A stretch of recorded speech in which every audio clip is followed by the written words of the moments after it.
En el video del martes pasado, les platicaba sobre los inicios de la Inquisición y de cómo hombres en el poder, príncipes, reyes y papas, comenzaron a manejar la idea de la persecución y la tortura.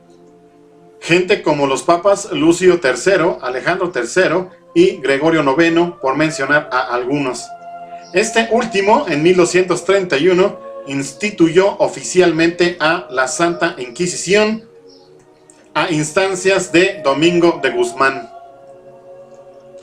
Les platicaba también que ese mismo año el inquisidor Raimundo de Peñafort publicó el Manual Práctico de Inquisidores. En este se expone con minuciosidad cómo debían actuar los nuevos tribunales.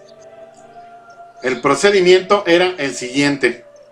Al llegar el inquisidor a una población, dedicaba un discurso al pueblo cristiano y anunciaba el llamado tiempo de gracia, periodo durante el cual quienes confesaran su culpa eran perdonados si cumplían ligeras penitencias espirituales. Algo mejor que negarse a hacerlo debido al terror que ocasionaba el conocimiento del castigo.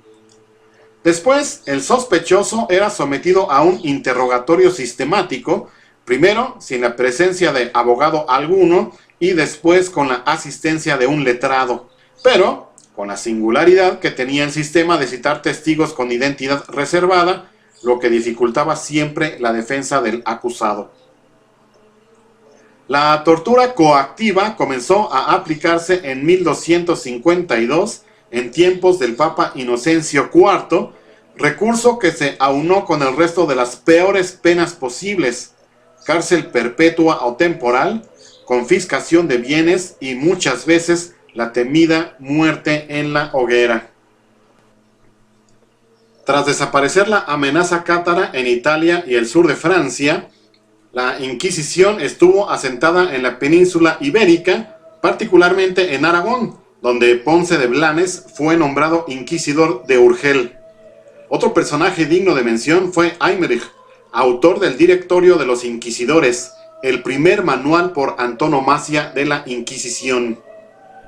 Posteriormente, esta institución perdió su primitivo vigor hasta convertirse en un instrumento de neto cariz político, como quedó demostrado en el caso de Felipe IV frente a los templarios. También sufrió su accionar en carne propia Juana de Arco, quien cayó en manos de la Inquisición después de triunfar contra España en Orleans, de derrotar a los ingleses en Patay y de coronar al delfín Carlos VII en Reims. Su turno inexorable en la hoguera fue en 1431.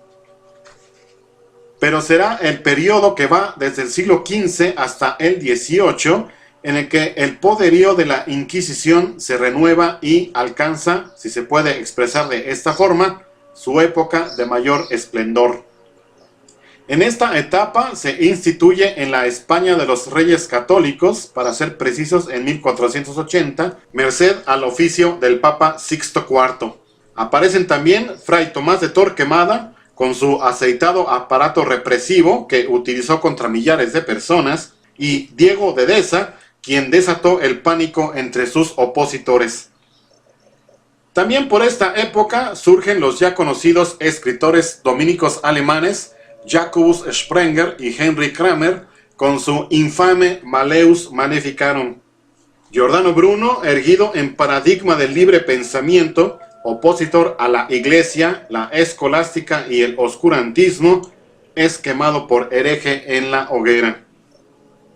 Ya durante la Ilustración, la Inquisición decayó una vez más y sus esfuerzos se concentraron en convertir a los enciclopedistas, aunque el ambiente que reinaba no era el propicio. Quizá por ello, en España, el conde de Aranda tuvo el propósito de suprimirla, pero el rey Carlos III se negó rotundamente a hacerlo. Después fue suspendida en 1808 por el usurpador del trono José Bonaparte, y en 1813 lo hicieron las Cortes de Cádiz. Sin embargo, en 1814 fue nuevamente establecida por un corto lapso para reprimir los movimientos libertarios en América. Todos estos elementos nos brindan una pista para explicar la locura de la brujería como forma de protesta social y por qué la Inquisición destinó su poder para perseguirla y concentrar en ella su aparato represivo. El papel principal de la Inquisición, sin duda, fue hacer más verosímil al pueblo la brujería e incrementar el número de acusaciones. ¿Pero por qué? Sencillamente para hacer creer a los pobres que su estado era responsabilidad de hechizos y embrujos y no de la política llevada adelante por príncipes y papas. Hay que recordar que la Inquisición en sus inicios fue promovida precisamente por reyes, príncipes y otro tipo de autoridad allá en Europa. Los papas entraron más tarde a este movimiento, como ya se platicó anteriormente. Podemos mencionar el papel importante de papas como Lucio III, Alejandro III, Inocencio III, Gregorio IX, Inocencio IV e Inocencio VIII. El tribunal de la Inquisición estuvo vigente en Alemania hasta 1775, en Polonia hasta 1704.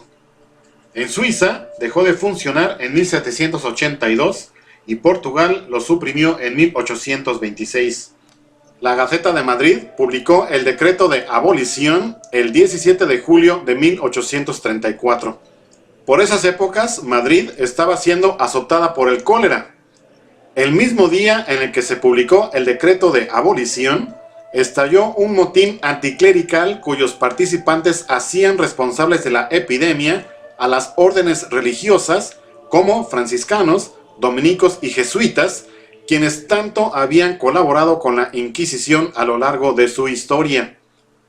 El resultado fue la matanza de frailes en Madrid de 1834. Más de 70 religiosos fueron asesinados. En 1836, el escritor español Mariano José de Larra escribió el epitafio de la Inquisición. Aquí yace la Inquisición, hija de la fe y del fanatismo, murió de vejez. Aún así, la Congregación del Santo Oficio funciona hasta el día de hoy. Esto bajo la dirección del Pontífice, juez supremo de todo crimen contra la fe. Tras el Concilio Vaticano II, pasó a llamarse Congregación para la Doctrina de la Fe.